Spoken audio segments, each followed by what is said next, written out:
প্রেমময়ী রাধারানীকে সংবাদ দিলেন, মাকে সংবাদ দিলেন। আর এদিকে দেবর্ষি নারদের মুখে যেই না বধূর সংবাদ পেয়েছে প্রেমময়ী রাধারানী, আবার কি করেছে, নিজেকে আজকে ভালো করে সাজিয়ে নিয়ে চলেছে ওই বধূর যজ্ঞে। আর যেই না ঘর থেকে এক পা বেরিয়েছে, কোথায় ছিল কুটিলে, ছুটে এসে বলছে, এই যে রাধে, এই যে রাধে। বলি হ্যাঁ রে, তোর কি লজ্জা শরম বলে কিছু নেই? বলি আমাদের মুখে কালি লাগিয়ে দিয়ে চলেছিস কিনা ওই নন্দের বেটা কালাকেশের যজ্ঞে? বলি এই যে রাধে, বলি তোর কি লজ্জা বলে কোনো বস্তু নেই? তুই কি লাজের মাথাটা পুরো খেয়ে নিয়েছিস? বলে কি হয় রে বল? বলে কিছু বুঝি না ভেবেছিস? নিজেকে এত সুন্দর করে সাজিয়ে গুছিয়ে নিয়ে ওইখানে চলেছিস নন্দের বেটা কালাকেশের যজ্ঞে? ওই দেবর্ষি নারদ এসেছিল তোকে সংবাদ দিতে। বলে আমি কিন্তু দাদাকে সব বলে দেবো। বলে দেবো তো? প্রেমময়ী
ভুলে যাবি তো আমাকে? ভুলে যাবো না। আমাকে ভুলে থাকতে পারবি? আর বাবা একটা পেলে নতুন জিনিস পেলে আবার কেউ ভুলে যায় না, পূর্ণ তো সামান্য কি আমাকে ভুলে থাকতে পারবি তো? পারবো না মানে প্রেমময়ী রাধে বলছে, ননদি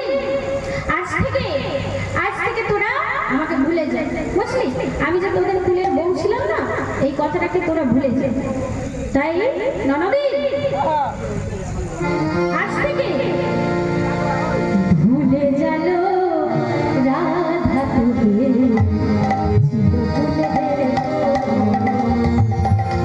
ভুলে গেল রাধা তোদের ছিল ফুলের বধূ।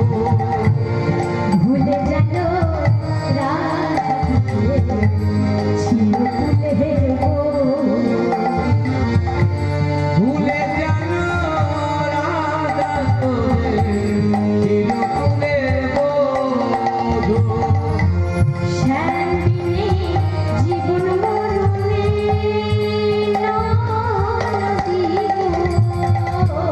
শ্যামবিনে জীবন নদী গো। শ্যামিনী জীবন মরণে নদী গো।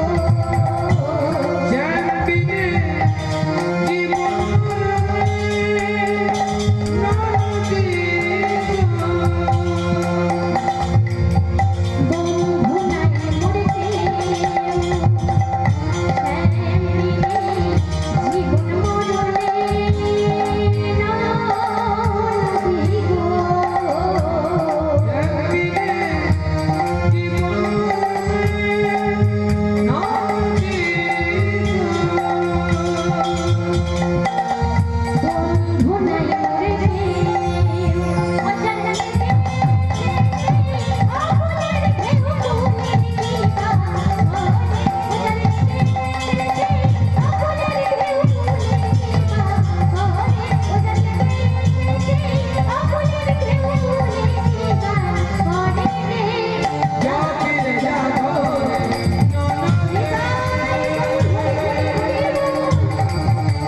ননদে ননদে ওগো যা ফিরে যা ঘরে যা ফিরে যা ঘরে যা যা যা যা যা ফিরে যা ঘরে। বলি ননদি, শ্যামিনী জীবন মরণে বন্ধু নাই।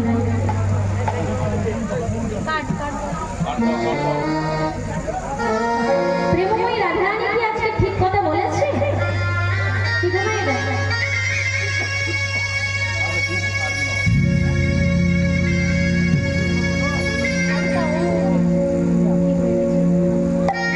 বলি প্রেমময়ী রাধারানী কি আজকে ঠিক কথা বলেছে? আজকে প্রেমময়ী রাধারানী কি বললেন? শ্যামিনী জীবন মরণে বন্ধু নাই বলছে। ঠিক কথা বলেছে? রাধারানীর পরিচয় নেই? রাধারানীকে বিশ্বভানু রাজনন্দিনী আয়ানের গৃহিণী যাবকে বসতি নাম যা রাধা বলে। এত সবাই রয়েছে, রাজার মেয়ে আয়ানের গৃহিণী, তার কেউ নেই, আপন স্বজন কেউ নেই। সবাই রয়েছে কিন্তু এটা দেহের জন্য, কিন্তু পরম আত্মাটার জন্য আমাদের কেউ নেই। আজকে সবাই ভক্তরা এসছে, প্রসাদ সেবা করছে, বাড়ি চলে যাচ্ছে। এতে আমাদের মানব দেহের তৃপ্তি ঘটছে, কিন্তু আমাদের পরম আত্মাটার কি তৃপ্তি ঘটছে?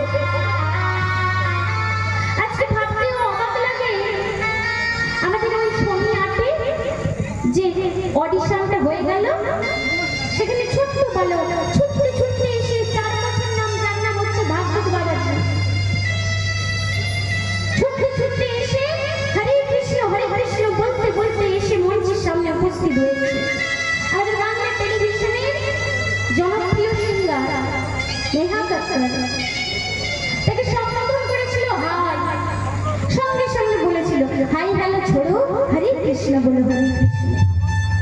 কিন্তু আজকে আমাদের বয়স হয়ে যাচ্ছে, দিন দিন করে একটা দিন করে আমরা জীবনের কতটা দিন অতিক্রম করে ফেললাম, কিন্তু কই আমরা তো কই পরমাত্মার কথা চিন্তা করছি না। সংসারের মায়ায় জড়িয়ে শুধু আমার করে বললাম, আমার গাড়ি, আমার বাড়ি, আমার বিষয়, আমার আশয়, আমার সম্পত্তি, আমার টাকা, আমার পয়সা, সমস্ত কিছু আমার। যদি বাবার কিছু থাকে সন্তান পাবে, এই আশায় কত সন্তান কত বাবা মাকে নিয়ে কত টানাটানি করছে। আমি বাবা মাকে ভালোবাসি, সে বলছে আমি ভালোবাসি, এ দেখাচ্ছে আমি ভালোবাসি, ও দেখাচ্ছে আমি ভালোবাসি। যেদিনই বাবা মার বয়স হয়ে যাবে, বিছানায় পড়ে যাবে, তখন বলবে বাবা মা তোর, এ বলবে তোর, সে বলবে তোর। যেদিন আমাদের উঠতে গেলে লাঠি, বসতে গেলে মাটি সফল হবে, সেদিনই আমরা প্রকৃত মানুষ চিনতে পারবো। সেদিন আমরা উপলব্ধি করতে পারবো আমাদের জীবনটা কি, আমরা জীবনটায় কি কাটিয়েছি, কতটা ভালোবাসা পেয়েছি, সংসার থেকে কতটা ভালোবাসা দিয়েছি, এই মায়ার সংসার গড়েছি, কিন্তু কৃষ্ণের সংসার করলাম না। যদি আমরা কৃষ্ণের সংসার করতে পারি তাহলে আমাদের দুঃখ কষ্ট থাকবে না, কিন্তু আমরা তো কৃষ্ণের সংসার করতে পারি না। তাই দেবাকার পিতা মত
বলে দাদাকে যদি এমন অসম্মান করে কুলের অসম্মান করে ননদ মাথাটা ঠিক থাকে।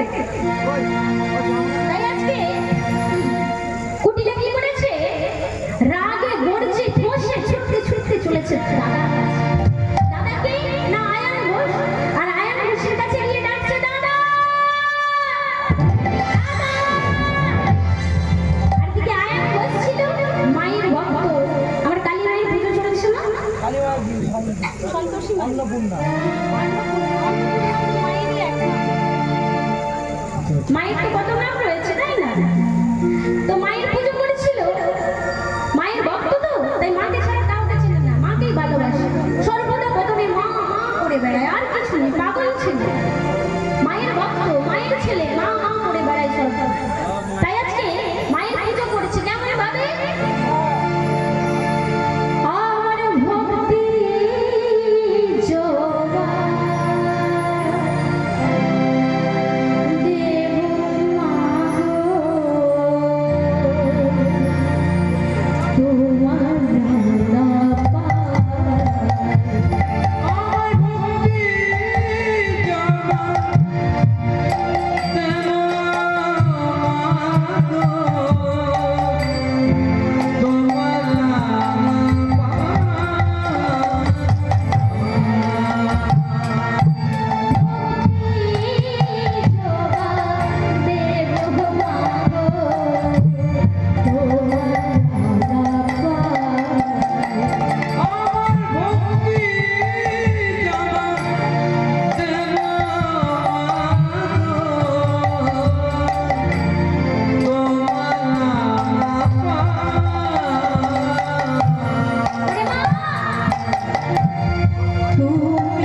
যুগে যুগে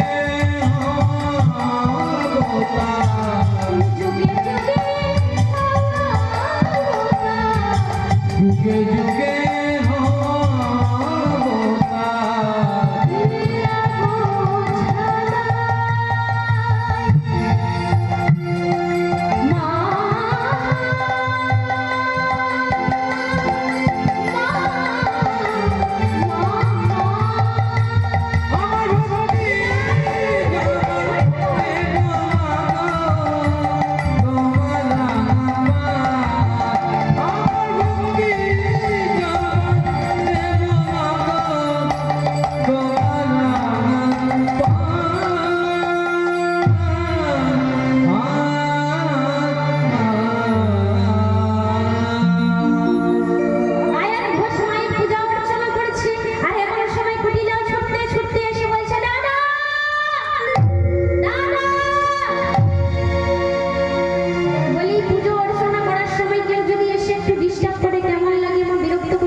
যে পুজোয় বসে সেই জানে তার মর্মটা কি। তাই আয়ান ঘোষ বলছে এই যে কুটিলে বলি বলি কি সময় অসময় কিছু বুঝিস না, তোর কি সময় অসময় বলে কোনো জ্ঞান নেই, যখন তখন এসে বলছিস দাদা দাদা।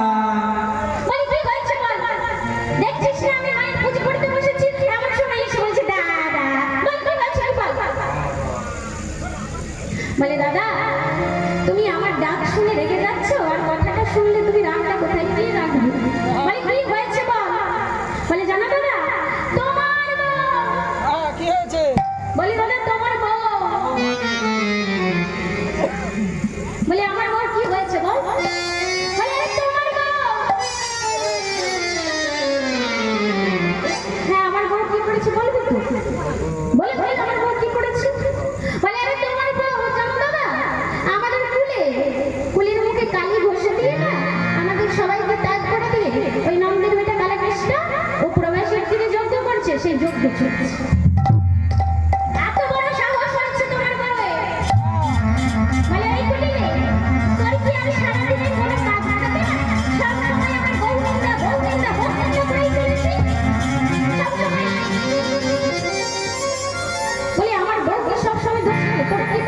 করিস না? বলে সবসময় বউ নিন্দা করে চলেছিস কেন? এই কুটিলে শোন, আজকে তুই অনেক ভালো সংবাদ দিয়েছিস।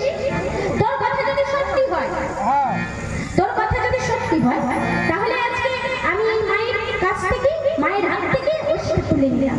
তাহলে আজকে আমি রাধারানীকে কেটে ত্রিখণ্ডিত করে মায়ের চরণের সেবায় লাগাবো।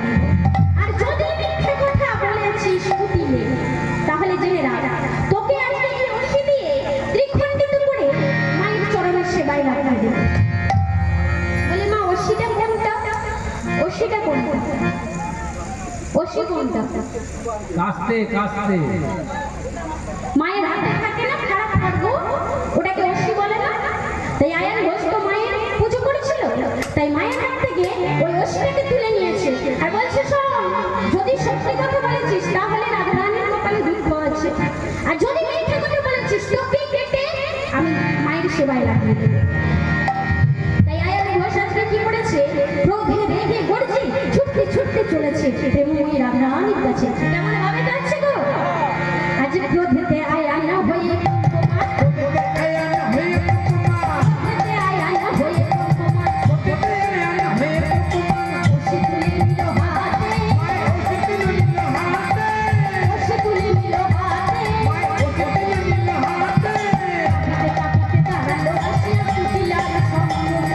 কাঁপিতে কাঁপিতে দাঁড়ালো আসিয়া কুটিলার সম্মুখে,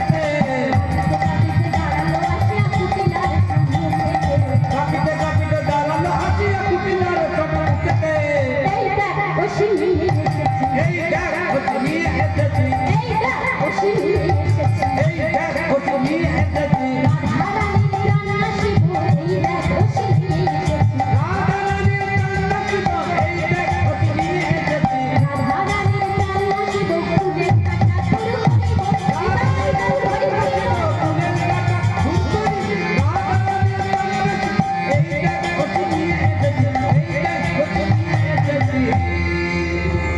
তাই আজকে মায়ের রশিটাকে নিয়ে ছুটতে ছুটতে চলেছে।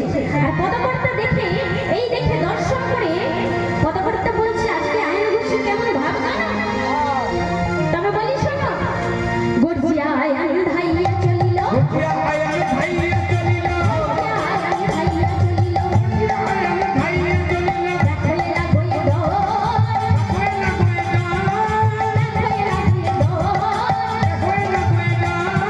চৈতন্যদাস বলে গোবিন্দ রাখালে রাধার ঘর, চৈতন্যদাস বলে গোবিন্দ রাখালে রাধার ঘর। রাধার ঘরে যেন ভেঙো না, ঘরে যেন ভেঙো না, পরিমানা, ঘরে যেন ভেঙো না,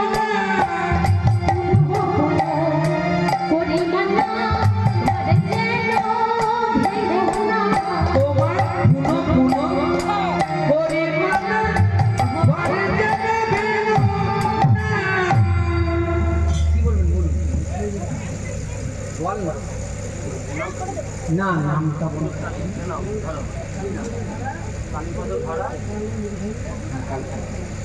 উপস্থিত বহু ভক্তমণ্ডলী, মিঠু জানার গানে সন্তুষ্ট হয়ে কালীপদ ধারা ওনাকে 50টা টাকা দিয়ে আশীর্বাদ করেছে। আপনারা সবাই মিলে এক প্রেমধ্বনি তো রাধে শ্রী কৃষ্ণ রায় চৈতন্য রাধে রাধে গো।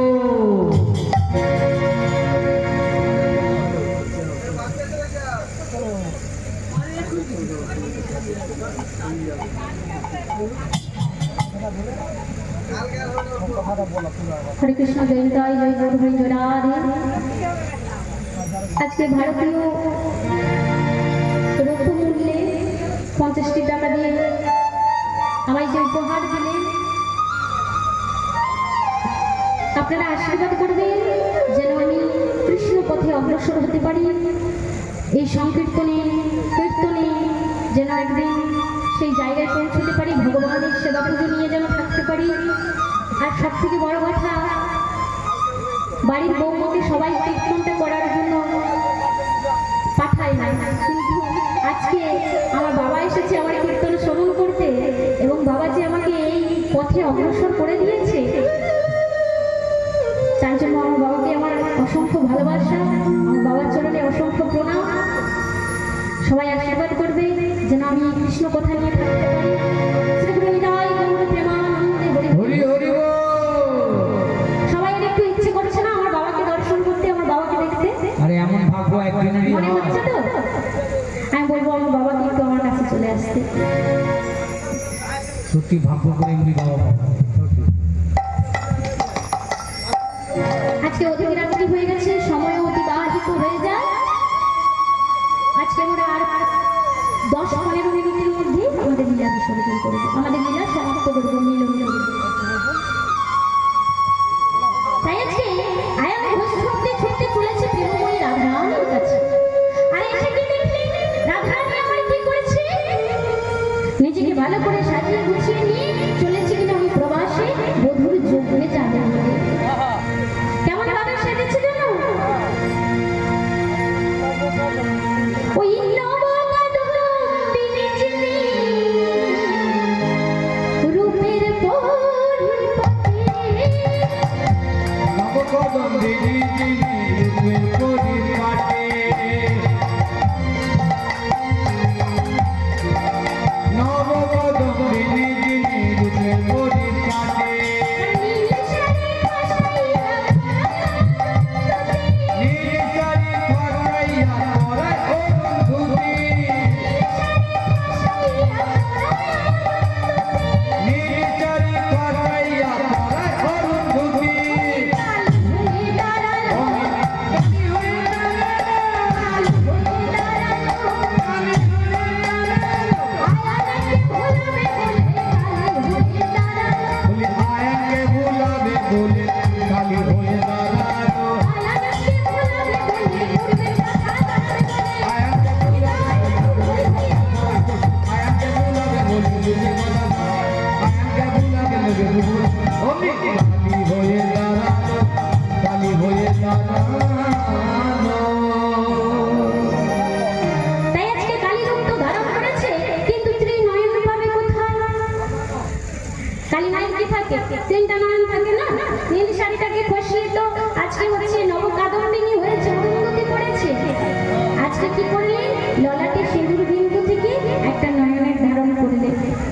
নিধুবনে কৃষ্ণ কালী হয়েছিল জানি, কিন্তু নিধুবনে যে আমার রাধারানী কালী হয়েছিল সবাই জানে না। আজকে নিধুবনে আমার রাধারানী কালীর রূপ ধারণ করলো। কেন না? আয়ানের চৈতন্য ফেরানোর জন্য। আয়ানের আজকে চৈতন্য ফিরলো। আজকে আয়ানের সব কথা মনে পড়ে গেল। আয়ান কে ছিল না? অভিমন্যু ঋষি। আয়ান ছিলেন তপস্বী অভিমন্যু ঋষি। তিনি ভগবানকে তপস্যায় লাভ করেছিলেন আর ভগবানের চরণে প্রার্থনা করেছিলেন, প্রভু আমায় যদি বর দিতে হয় এই বরে দাও, যাতে আমি আপনার প্রেয়সীকে পত্নীকে আমার পত্নী হিসেবে পেতে পারি।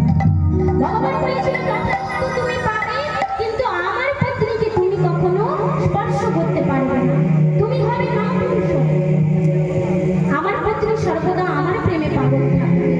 তাই এই যুগে নয়, আগত দাপর যুগে তুমি হবে আয়ান ঘোষ আর আমার প্রেয়সী হবে শ্রীমতী রাধারানী। আয়ানের গৃহিণী রাধারানী, কিন্তু সর্বদা মনটা আমার জন্য পাগলিনী থাকবে। তাই এই কথা মেনে নিয়ে আজকে সেই আয়ান ঘোষের সমস্ত পূর্বের কথা এক এক করে মনে পড়ে গেল। আর কোনো বাধা রইল না। আজকে মাতা পিতা ব্রজবাসী সখা সখী সবাই মিলে চলেছে গোপাল অন্বেষণে। আর গোপালের কাছে গিয়েছে যখন ছুটতে ছুটতে প্রবাসের তীরে গিয়ে উপস্থিত হলো, যজ্ঞের 4টি দ্বার বন্ধ হয়ে গেল। ভগবান যজ্ঞের জন্য 4টি দ্বার করেছিল, 4টি দ্বার বন্ধ হয়ে গেল। আজকে মা কি করছে? মা আজকে ভূমি পড়ে কাঁদছে গোপাল গোপাল বলে। গোপাল কি করেছে? যজ্ঞ ছেড়ে দিয়ে মায়ের চোখের জলে আসনটা যেই না কেটেছে, ছুটতে ছুটতে মায়ের কাছে এসে মায়ের কোলের উপরে চড়ে বসেছে। আজকে বাৎসল্য ভাবে মায়ের মনটাও বিগলিত হয়ে গেল। আর এদিকে সখা সখীরা কি করেছে? প্রেমময়ী রাধারানী যে অভিমান করেছিল, বদনটাকে মলিন করে দাঁড়িয়েছিল, তাই আজকে প্রেমময়ী রাধারানীকে কি করলো না? শ্যামের বামে দাঁড়িয়ে দিয়েছে। আজকে সবাই মিলে যুগল রূপ দর্শন করব। সবাই মিলে দাঁড়িয়ে আমরা যুগল রূপ দর্শন করব। সবাই মিলে দাঁড়িয়ে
কমিটির অনুরোধ আছে দুটো ভজন গানের জন্য।